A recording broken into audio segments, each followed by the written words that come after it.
सारे चित्र देखते रहते हैं। ये शास्त्रों ने हमें सिखा दिया, क्योंकि शास्त्रों ने कहा कि तुम्हें किसी से कोई संबंध है ही नहीं, पत्नी है तुम्हारे साथ मरेगी नहीं, फिर तुम पत्नी की चिंता मत करो। पत्नी कह दिया पति है तो तुम्हारा संबंध है, एक शास्त्र ही है। मगर श्लोक में कहा कि बिना संबंध के, बिना आत्मीयता के, आत्मीयता का भाव तब पैदा होता है जब आदमी सकारात्मक सोचता है, जब आदमी में एक नेगेटिव साइड नहीं होती, एक पॉजिटिव साइड होती है। वो सोचता है कि जीवन एक आनंद है, जीवन की एक मस्ती है, एक सलसलाहट है, जीवन का एक तार है। हम जीवन को खून की तरह भी जिंदा रह सकते हैं, ऐसे रहते हैं। जीवन ऐसा भी होता है कि हमने जीवन में कोई आनंद प्राप्त किया ही नहीं। अगर कोई आनंद प्राप्त करता है तो हम बहुत दुखी होते हैं। यदि कोई हंसता है तो हम सोचते हैं कि ये क्यों हंस रहा है। हम अंदर से कुछ कह नहीं पाते, मगर हमारा उसके 100 चित्र निकाल देंगे। यदि कोई व्यक्ति अच्छे कपड़े पहन के निकलेगा तो हम उसके 50 गलतियां निकाल देंगे। अरे ठीक है, बेईमानी के बहुत पैसा कमा लिया और घूम रहे हैं, हम सब जानते हैं। अब तुम्हें पता ही नहीं वो कहाँ रहता है, तो नाम, बाप का नाम मालूम नहीं है, तुम सब जानते हो कि उसने कैसा पैसा कमा लिया। और ये लड़की घूम रही है और घूम रही है, हम सब जान रहे हैं, आपको पता नहीं है कैसे नशे कर रही है, क्यों कर रही है, हमें पता है। क्योंकि ये हमारी कमी अपने आप में इस ढंग से व्यक्त होती है। ये जीवन की नेगेटिव साइड। इस श्लोक में कहा है कि अगर जीवन को कुछ बनाना है, और जीवन बनता है साधनाओं के माध्यम से, बिना साधनाओं के, बिना मंत्र के, बिना जीवन की उच्चता के जीवन में पूर्णता नहीं आ सकती। संबंध तो एक अलग चीज है, लौकिक संबंध दूसरी चीज है। लौकिक संबंध तो मैं नहीं है तो बना दूंगा, यदि मैं शादीशुदा नहीं हूं तो मैं शादी कर दूंगा, ये संबंध बंद है। संबंध बनाने या संबंध तोड़ने तो मेरे हाथ में, मैं संबंध किसी से कितना बना सकता हूँ, कितना तोड़ सकता हूँ, ये मेरे हाथ की बात है। ये मेरे हाथों में रेखाएं लिखी हुई नहीं है, मेरे भाग्य में लिखी हुई कोई रेखाएं नहीं है कि मैं इसी से शादी करूंगा, ऐसा कोई चिंतन नहीं है। मगर जीवन का आनंद किससे प्राप्त हो सकता है, और जीवन के आनंद का स्रोत क्या है, यदि वो तुम्हारे पास नहीं है तो फिर तुम्हारे जीवन का कोई मूल्य नहीं है, फिर तुम्हारे जीवन का कोई मकसद नहीं है। फिर उस साधना का ऐसा साधना नहीं हो सकती कि हम आंख बंद करके साधना नहीं की जा सकती। ये हमारे ऋषियों ने की। ऋषियों ने इस प्रकार की साधनाओं को प्रश्न दिया। ऋषियों ने बिल्कुल एक जगह बैठ करके एक टांग पे खड़े हुए 14 साल तक एक टांग पे खड़े होकर के उन्होंने साधना की। विश्वामित्र सूखे पत्ते खा करके 5 साल तक रहे, और उन सारे साधुओं ने, योगियों ने उनको कहा विश्वामित्र जैसा तो कोई ऋषि हो ही नहीं सकता। उसने 7 साल तक सूखे पत्ते खाए। 7 साल तक सूखे पत्ते खाना जीवन की कोई पूर्णता नहीं थी उनकी। यह तो अपने आप में ऐसे हमारे हरिद्वार में और बनारस में और इलाहाबाद में बहुत बैठे हैं। अगर कुंभ में जाए तो कांटों पे लेटा हुआ एक साधु देखा, तो कांटों में लेटना तो कोई आनंद की बात नहीं है। वो चाहता है कि मुझे लोग देखें, फोटोग्राफर ने फोटो खींचे, वीडियो आदमी का बोल दिया, मैं भी 5 मिनट खड़ा खड़ा देखता रहा, हमारे यार, और कांटों के ऊपर लेटा हुआ है। वो अपने आप को एक्सरसाइज कर रहा था, और विश्वामित्र भी अपने आप को एक्सपेक्ट कर रहे हैं कि लोगों ने अगर मेरी प्रशंसा नहीं है, पूछ नहीं है, तो क्या करो, सूखे पत्ते खा क्यों कर। उस शिवी ने अपने मांस काट काट के फेंक दिया। यह कोई जीवन की उपलब्धि नहीं थी। कृष्ण ने गीता में कहा कि ये जीवन की उपलब्धियां नहीं है जो तुम कर रहे हो, इसके अलावा भी जीवन में योगीश्वर बना जा सकता है। जीवन में योगी बनने के लिए, और योगी नहीं, योगीश्वर बनने के लिए प्रेम की एक स्थापना अपने जीवन में होनी चाहिए। एक नवीन चिंतन दिया, वो सारे वेद पुराण को परे हट करके एक नया एक अर्थ दिया, और एक अर्थ दिया उस व्यक्ति को हमने योगीश्वर भी कहा। कृष्ण मंदे जगत गुरु, हम संसार का गुरु माना उसको, हमने संसार का योगीश्वर माना। उसने जीवन में जो कुछ भी किया अपने आप पूर्णता के साथ किया, टुकड़े के साथ नहीं किया। राम के जीवन में वह पूर्णता नहीं प्राप्त हो पाई, उसके जीवन की विडंबना थी, एक जीवन का क्रम था। क्योंकि साधुओं का, उन सन्यासियों का, उन वेदों का, इन पुराणों का एक 10,000 साल पहले द्वापर और उस त्रेता के बीच में जो 10,000 साल पहले की परंपरा थी, उसमें कुछ अंतर था। किसने कहा कि ऐसा संभव नहीं हो सकता। उसने कहा कि बिना प्रेम के जीवन में अनुकूलता नहीं आ सकती, और जो कुछ भी करे पूर्णता के साथ डूब करके करे। अगर उसने शत्रुओं का संहार किया तो डूब करके किया, बचाया एक नहीं, एक कौरव नहीं बचा, एक पांडव नहीं बचा, सबको समाप्त किया। पांडवों की तरफ होते हुए केवल 5 पांडव बचे, और वो 5 पांडव हिमालय में जाकर समाप्त हो गए। और कौरव की जितने अक्षरों में सेना थी उन सारे कौरवों को समाप्त कर दिया। उनके जीवन का कोई क्रम होगा, ऐसा उन्होंने क्यों किया? बहुत अपने आप में नीति थी, कूटनीति थी, मगर उसने युद्ध किया तो अपनी पूर्णता के साथ युद्ध किया। प्रेम भी किया तो पूर्णता के साथ किया, चोरी भी की तो पूर्णता के साथ चोरी की, शादी भी की तो पूर्णता के साथ शादियां की, घिसे पिटे तरीके से नहीं। हम अगर कुछ भी करें, अगर हम टुकड़ों में करेंगे, हम अगर हमारे जीवन में साहस नहीं है, कर्मठता नहीं है, जीवन में पौरुषता नहीं है, पूर्णता नहीं है, तो जीवन में प्राप्त कर ही नहीं सकते। जीवन प्राप्त करने के लिए ऐसा कई शास्त्रों नहीं है कि आप बिल्कुल आंख मूंद करके साधना करने से साधना होती है, और जीवन का एक क्रम जरूर है। जीवन का क्रम तो सूखे रोटियां खा करके भी साधना करना लिखा हुआ है। एकादशी का व्रत करिए और एकादशी से पूर्ण मास में 5 दिन भूखे रहिए, गुरुदेव जल्दी मिल जाएंगे, भगवान जल्दी मिल जाएंगे, शास्त्रों में ऐसा लिखा है। गुरुदेव 11 की कथा पढ़िए, 11 में बिल्कुल खाना नहीं चाहिए, 5 को 1 कौर खाना चाहिए, दिवस को 2 कौर खाना चाहिए, गुरु को 4 कौर खाएंगे तो भगवान सामने खड़े हो जाएंगे। इससे भगवान सामने नहीं हो। यह केवल जीवन की एक विडंबना है। उन्होंने जीवन को, शरीर को सुखाना जीवन का सौभाग्य मान लिया। ये हमारे जीवन के, हमारा कोई शास्त्र नहीं। अगर हमारे पिता शराब पीते हैं तो गलत थी, हम उसकी प्रशंसा नहीं कर सकते। प्रशंसा तो वो करते जिनके पास कोई ज्ञान की चेतना है ही नहीं। पंडित ऐसा कह सकते हैं, पुरोहित ऐसा कह सकते हैं, वो ऐसा कह सकते हैं कि अगर हमारे साथ लिख दिया, हमारे पूर्वजों ने लिख दिया, वो सही है। मैं कहता हूं ऐसा नहीं है, उनसे भी गलतियां हो सकती हैं, उन्होंने भी गलतियां की। उन्होंने कहा कि जीवन को भूखे मारना और सुखा देना जीवन की पूर्णता है। वो गलती बुद्ध ने भी की, वो गलती महावीर ने भी की। वो गलती की मतलब उन्होंने एहसास किया, उन्होंने एहसास किया कि केवल भूखे मरने से जीवन में पूर्णता नहीं प्राप्त होती।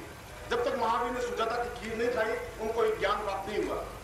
48 दिन भूखे रहे, अन्न का एक दाना नहीं डाला, मगर कोई ज्ञान, कोई चेतना, कोई ज्योति, कोई अंदर से प्रकाश पैदा नहीं हुआ। महावीर ने कहा कैसे ऐसा भूखे, हमारा सारा शास्त्रों में लिखा है कि केवल निराहार रह करके ज्ञान प्राप्त किया जा सकता है। 48 दिन तक मैं भूखा रहा, तो प्राप्त हुआ ही नहीं, नहीं सकता। और 49 दिन सुजाता उसके पास आई, उसने कहा कि आप 100 दिन तक भूखे रहने से कुछ नहीं ले सकता, शरीर को सुखाने से नहीं मिल सकता, तुम्हारे अंदर प्रेम की भावना नहीं है, चेतना नहीं है। और जब तक अंदर एक हंसी नहीं आएगी, प्रेम नहीं आएगा, एक चिंगारी नहीं पैदा होगी, जब तक तुम्हें गुरुत्व प्राप्त नहीं हो सकता। मैं खीर लाई हूं तुम्हारे लिए, अत्यंत स्वादिष्ट, इसको आप दीजिए, आधार बनेगा। आधार बनेगा तो जीवन में एक रस आएगा। उस रस को प्राप्त करने के लिए शरीर को सुखाना जरूरी नहीं है। और उस दिन महावीर स्वामी को पहला चिंतन मिला, पहला उपदेश मिला। जीवन में एक घटना घटित हुई, एक पहली बार बुद्धत्व प्राप्त हुआ, पहली बार एक गुरुत्व प्राप्त हुआ। गुरुत्व का मतलब है एक घटना घटित हो जाना, एक चिंगारी पैदा हो जाना। गुरुत्व का मतलब को गुरु होना नहीं, गुरुत्व का मतलब है शरीर जो कुछ हल्का फुल्का था, जो शरीर में ज्ञान नहीं था, उस ज्ञान की वृद्धि हुई, गुरु बना, लघु नहीं। हम लघु तो है ही, हमारे जीवन में न्यूनता तो है ही, हमारे जीवन में कमियां तो है, भौतिक दृष्टि से भी, आध्यात्मिक दृष्टि से भी, मगर जीवन में पूर्णता प्राप्त हो उसको गुरुत्व कहते हैं। और वह गुरुत्व प्राप्त हो सकता है साधनाओं के माध्यम से, और साधनाएं प्राप्त हो सकती हैं प्रसन्नता के माध्यम से, खिलखिलाहट के माध्यम से, छलछलाहट के माध्यम से, नाचते हुए, कूदते हुए, झूमते हुए, और अपने आप को नृत्यमय करते हुए भी। ये पहली बार शास्त्रों में कहा गया है, जिसके अंदर प्रेम का प्रस्फुटन होगा, जिसके अंदर एकदम वसंत को समझने की क्रिया होगी। उस श्लोक में, जिस श्लोक में मैंने आपके सामने रखा, उस श्लोक का तात्पर्य है कि यह गुरुत्व प्राप्त करना और जीवंत व्यक्ति के सानिध्य में रहना। गुरु मिले, ऐसा भी हो सकता है कि स्वामी हरिरानंद जी थे, हमारे गुरु जी थे, कहाँ गए, गुरु जी मर गए, अब गुरु जी चले गए। और कैसे चले गए, जैसा सांस नहीं ली, खत्म हो गई, अब वो हरिरानंद जी हमारे क्या काम करें। ये तुम्हारे जीवन का दुर्भाग्य है कि हरिरानंद तुम्हारे सामने नहीं है, तुम्हारे सामने हो जीवंत गुरु हो, चेतना युक्त गुरु हो, प्राण चेतना वाले सही हो, जो तुम्हारे सुख दुख दर्द को, तुम्हारी नाड़ी पर हाथ रखा, तुम्हें समझा सके, तुम्हारे दुख दर्द को समेट सके, तुम्हें बाहों में ले सके, तुम्हें अपने सीने से लगा सके, अपनी बात, तुम्हारे मन की पुकार तुम्हें कह सके, तुम अपनी मन की बात उसको कह सको, एक गुंजरण हो सके, एक क्रिया हो सके, तुम दोनों के बीच में संबंध स्थापन हो सके, गुरु शिष्य के बीच में। तुमने सूफी काव्य पढ़ा नहीं है,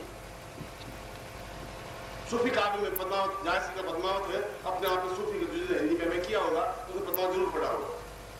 और उसमें उस सूफी काव्य में अपने आप को प्रेमिका बनानी पड़ती है। मैं प्रेमिका हूं और प्रेमिका के भाव से पूरे संसार को देखती हूं। उस पद्मावत को आपने देखा, पद्मावती का वर्णन है, अपने आप में पूर्ण उस भाव के रूप में वो प्रभु को प्राप्त करने की क्रिया है। पद्मावत अपने आप में आध्यात्मिक ग्रंथ है, जैसा वशिष्ठ संहिता है, जैसा विश्वामित्र संहिता, वैसे ही पद्मावत है। बस उसमें एक भावना का चेतना एक अलग है। आंख देखने की क्रिया, पुरुष की आंख में वो प्रेम छलक ही नहीं सकता जो स्त्री की आंख में छलक सकता है। इसलिए कबीर और सूर और मीरा और तुलसी सब ने एक ही बात कही कि आंख तो एकदम प्रेमिका की आंख होनी चाहिए। एक आंख में रस होना चाहिए, देखने की क्रिया होनी चाहिए। देखा और अपने आप में सामने वाले को पागल बना दिया, अपने आप को चेतना युक्त बना दिया।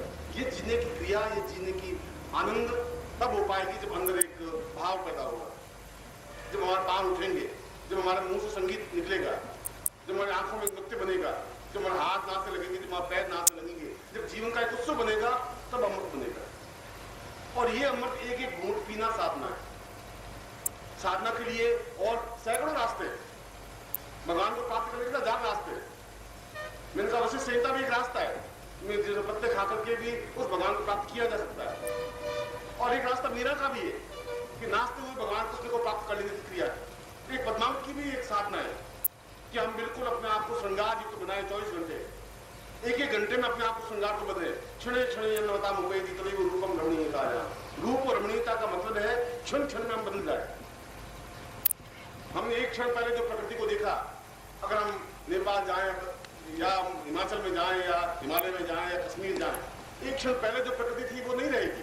दूसरे क्षण पत्ता और ढंग से झूमेगा, तीसरे क्षण पुष्प और ढंग से खिलेगा, फिर जिस ढंग से खिलाए 14 क्षण देखे तो पत्ती जितनी और ढंग से नाचेगी। एक एक क्षण बदलता है, इसलिए प्रकृति में इतनी सुंदर लगती है। 10,000 साल तक देखते रहे फिर प्रकृति से हमारा जी नहीं बढ़ता और हमारे पत्ते से जी बढ़ जाता है।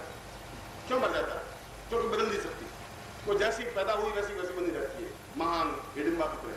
बस वो बाल खुले हुए, वो पति आया नहीं और चपका नहीं, शेर की तरह। इस ऑफिस में ठीक था, 5:30 कहां?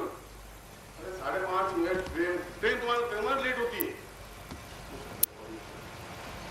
उसमें बदलने की क्रिया नहीं है, इसलिए संबंधों में दरार पड़ जाती है। इसलिए गुरु शिष्य के संबंधों में दरार पड़ जाती है, क्योंकि उसमें प्रेम का संबंध नहीं बन पाता। इसलिए साधना तुम्हारा दरार है, तो साधना को तुम्हारा रस नहीं है।